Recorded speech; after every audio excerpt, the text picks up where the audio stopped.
प्रभु यीशु में प्यारे भाई बहनों, ये एक आध्यात्मिक रहस्य है, सच्चाई है, क्रिस्ती जीवन की सच्चाई है कि सच्चाई के बिना हमें अच्छाई नहीं हो सकती है। सच्चाई के बिना हमें अच्छाई नहीं हो सकती है। ईश्वर के प्रति धन्यवाद के पात्र बने बिना हम ईश्वर के कृपा पात्र नहीं बन सकते हैं। 40 काल का तीसरा रविवार है। एक तरफ हम मिलते हैं मूसा से, जो इस्राएलियों के संग यात्रा कर रहे हैं, उनकी अगुवाई कर रहे हैं। दूसरी तरफ मिलते हैं प्रभु यीशु भी यात्रा में हैं। वो थक गए हैं, बैठे हैं, एक समारी स्त्री से भेंट करते हैं। 3 बड़ी बड़ी शिक्षाएं जो हमें दी गई हैं आज की पाठों में। 2 महीने पहले बता चुका हूं कि सच्चाई बिना अच्छाई नहीं हो सकती। हमें धन्यवाद की पात्र बने बिना हम ईश्वर के पात्र नहीं बन सकते हैं। और तीसरा ये कि ईश्वर की सच्ची आराधना हम आत्मा और सच्चाई में ही कर सकते हैं। जब ईश्वर मूसा को चुनता है कि वह इस्राएलियों को मिस्र देश की गुलामी से, दास्तां से मुक्त करें और प्रतिज्ञा देश ले जाएं, तो मूसा मना करता है, एकदम हाँ नहीं बोलता है। वो जानता है वो इस लायक नहीं है।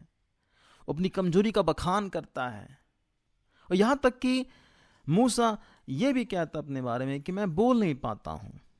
निर्गमन ग्रंथ के अध्याय 4:10 में हम पढ़ते हैं, वो कहता है, मूसा कहता है ईश्वर से, मुझे बोलने में कठिनाई होती है, मेरी जीभ भोत्री है, यानी कि उसको बोलने में बहुत दिक्कत होती है, साफ नहीं बोल पाता है। लेकिन ईश्वर उसके पीछे पड़ जाता है, नहीं तुमको ही करना है अगुवाई। और जब मूसा हाँ भरता है और फिर उसकी हाँ में पूरी सच्चाई दिखती है हमें, वो पीछे नहीं हटता है, हर परिस्थितियों से जूझता है। राज के पहले पाठ में हमें झलक मिलती है किस परिस्थिति से गुजरना पड़ता है मूसा को।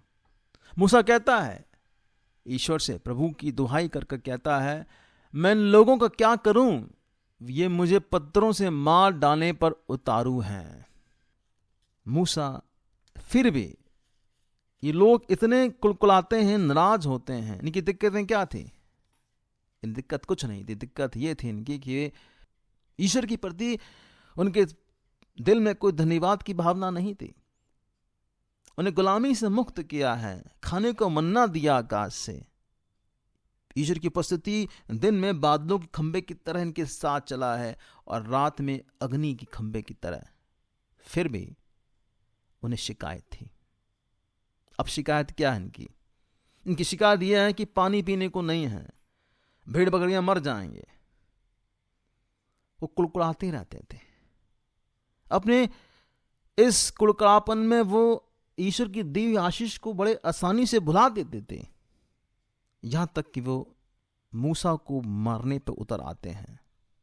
निर्गमन ग्रंथ के अध्याय 32 में वचन 9 में ईश्वर कहता है, प्रभु ने मूसा से कहा, मैं देख रहा हूं कि ये लोग कितने हठधर्मी हैं, मुझे इनका नाश करने दो। मेरा क्रोध भड़क उठेगा और इनका सर्वनाश करेगा, तब मैं तुम्हारे द्वारा महान राष्ट्र उत्पन्न करूंगा। ईश्वर कह रहा है मूसा से, मैं इस हठधर्मी लोग इस्राएलियों का विनाश करता हूं, लेकिन तुझे बचाता हूं और तुम्हारे द्वारा मैं एक महान राष्ट्र उत्पन्न करूंगा।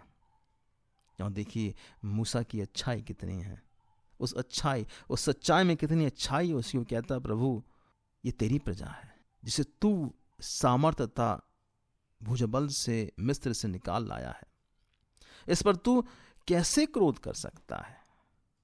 मिस्रियों को यह कहने का अवसर क्यों मिले कि बुरे उद्देश्य से वह उन्हें निकाल लाया, जिससे वह उन्हें पर्वतों के बीच मार डालें और पृथ्वी पर से मिटा दें। आगे हम पढ़ते हैं कि मूसा की अच्छाई में कितनी गहराई है। निर्गमन ग्रंथ के अध्याय 32 वचन 32 से मूसा कहता है ईश्वर से, ओ यदि तू क्षमा कर दे, नहीं तो मेरा नाम अपनी लिखी पुस्तक से निकाल दे। मूसा ये कह रहा है, अगर तू अपने लोगों को क्षमा नहीं करेगा तो मुझे नरक में डाल दे, मुझे निकाल दे, मेरे नाम को मिटा दे अपनी पुस्तक से। मूसा की अच्छाई है ये, मूसा की अच्छाई है ये। जब सच्चाई है वहां हमें अच्छाई दिखती है, और इसलिए मूसा को कहा गया है कि ईश्वर के मित्र हैं, क्योंकि ईश्वर उनसे बातें करते थे। आज के सुसमाचार में हम भेंट करते हैं प्रभु यीशु से।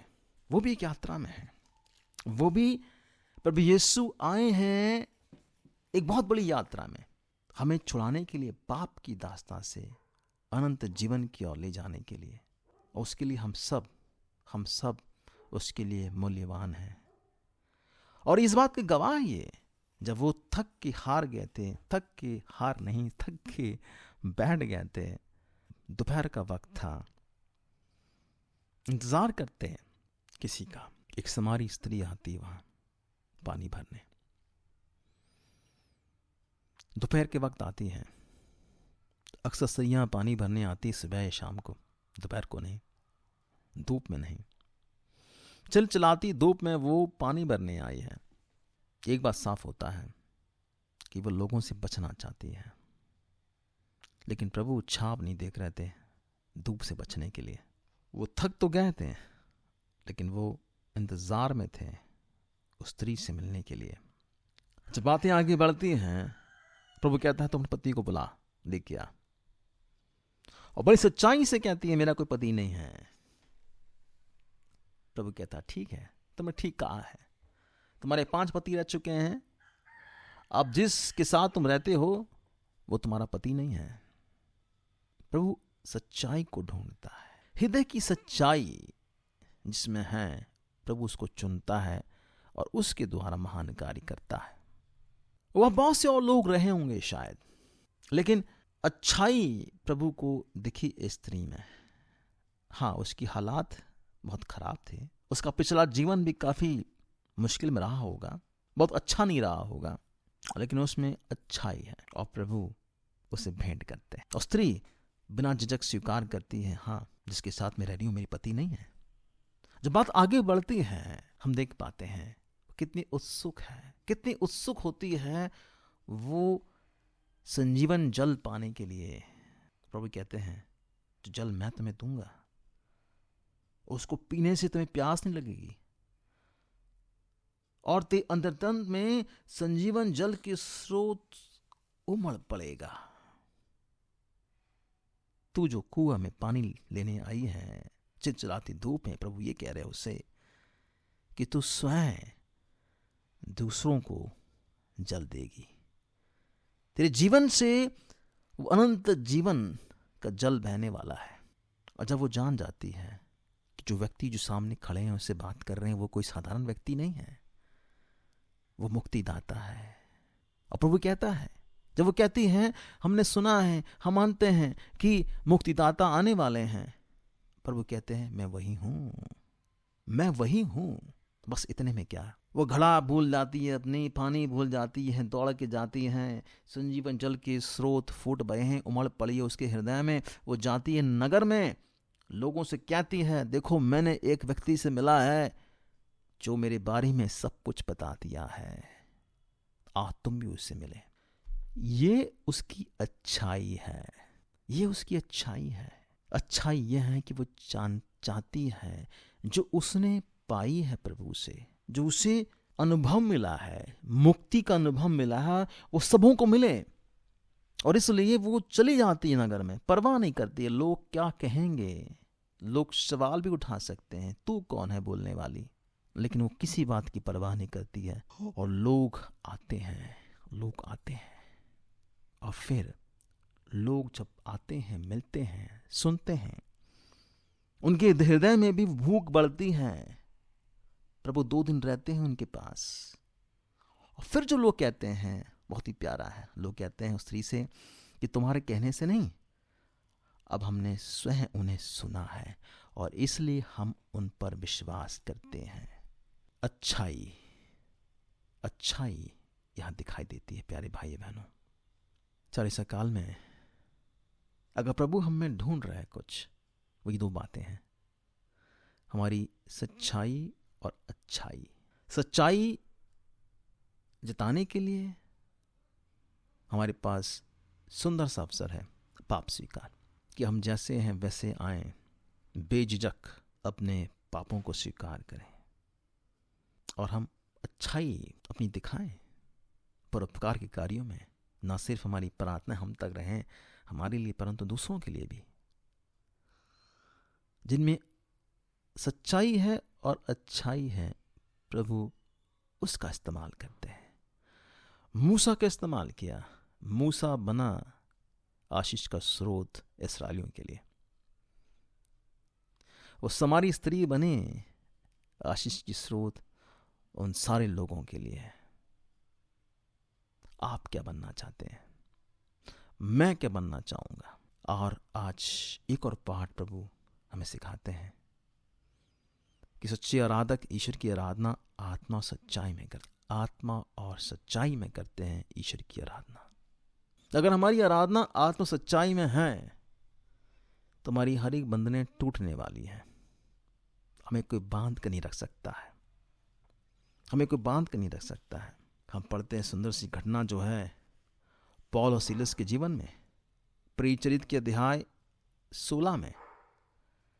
पौल और सीलस बंदीगृह में डले हुए हैं, जकड़े हुए हैं बेड़ियों से हाथ और पैर। रात के समय वो उठकर सच्चाई में वो ईश्वर की आराधना करते हैं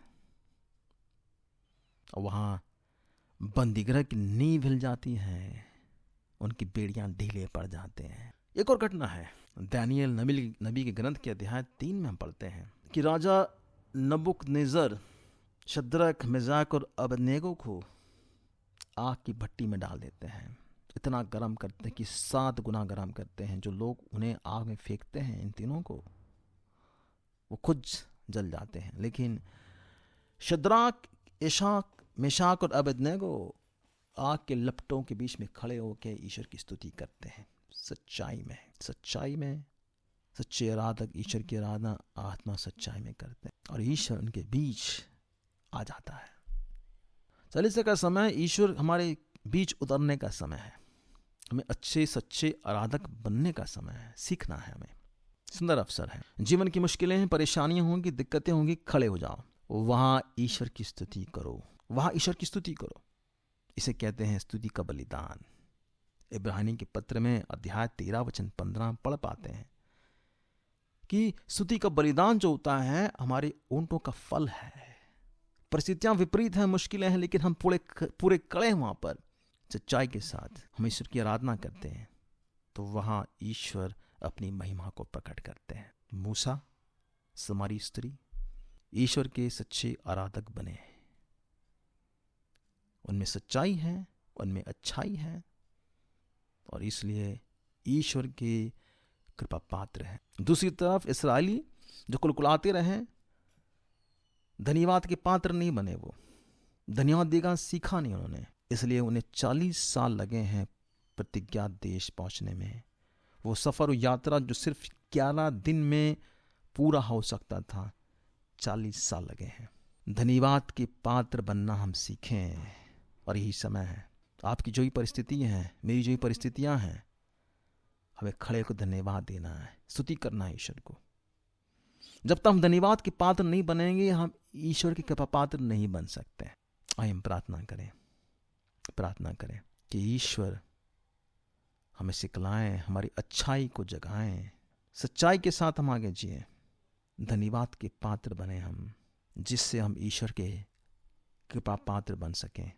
आमीन।